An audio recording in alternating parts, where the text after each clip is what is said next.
Hello, ആ ദൂരദർശൻ കേന്ദ്രൻ അല്ലേ? അല്ലേ നീ നേരത്തെ പറഞ്ഞോളാ. ഓടാന്നോ? അത് ശരി, റോങ് നമ്പർ വിളിച്ച. ശ്യാമ മേഘമേ നീ ദൂരദർശൻ കേന്ദ്രല്ലേ? അതെ, എനിക്ക് ഒരു ഉപകാരം ചെയ്യണം. ഇന്ന് വൈകിട്ട് 8 മണിക്ക് ടിവിയിൽ ഒരു പെൺകുട്ടി ഒരു പാട്ട് പാടിയില്ലേ? ശ്യാമ മേഘമേ വാ യദുകുല. അതെ, രാധിക. ആ കുട്ടിയുടെ അഡ്രസ് ഒന്ന് വേണം. സോറി. അതെന്ത് സോറി ആശാനെ? പിന്നെ എന്തിനാ അറിയിക്കാനേ? അത് പ്രതികരണത്തിൽ ചോദിച്ചാൽ മതി. എനിക്ക് പ്രതികരണത്തിൽ കൂടെ അറിയിച്ചാൽ പോരാ, നേരിട്ട് അറിയിക്കണം. താൻ ആരുവാ? ഞാൻ ആരാന്നോ? തനിക്ക് കല്യാണം കഴിക്കാനാണോ? കല്യാണം കഴിക്കാൻ തന്നെടാ.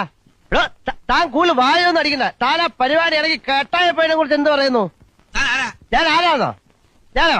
ഞാൻ നിന്റെ തന്ത. വളരെ മോശമായിപ്പോയി. ഒരാളുടെ തന്തയ്ക്കൊക്കെ പറയാന്ന് പറഞ്ഞ, പക്ഷെ അയാൾ എന്നോട് അങ്ങനെ പറഞ്ഞോണ്ടല്ലേ മോശമായിപ്പോയി. നീ ഇപ്പൊ വിളിച്ച് സോറി പറഞ്ഞേക്ക. അയാളുടെ തന്തയ്ക്കൊക്കെ പറയാന്ന് പറഞ്ഞ. ഹലോ, ദൂരദർശൻ കേന്ദ്രല്ലേ? ഇപ്പോഴേ ഒരാള് വിളിച്ച് തന്റെ തന്തയ്ക്ക് പറഞ്ഞില്ലേ? അത് ആരാണെന്ന് തനിക്ക് അറിയാം? ഞാനോ? ഞാൻ തന്നെയാ തന്തയ്ക്ക് വിളിച്ച ആള്. ഞാൻ നിന്റെ തന്തയാടാ, തന്ത. അയ്യോ, ഒരാളുടെ തന്തയ്ക്ക് പറഞ്ഞു. എന്തൊരാശ്വാസം.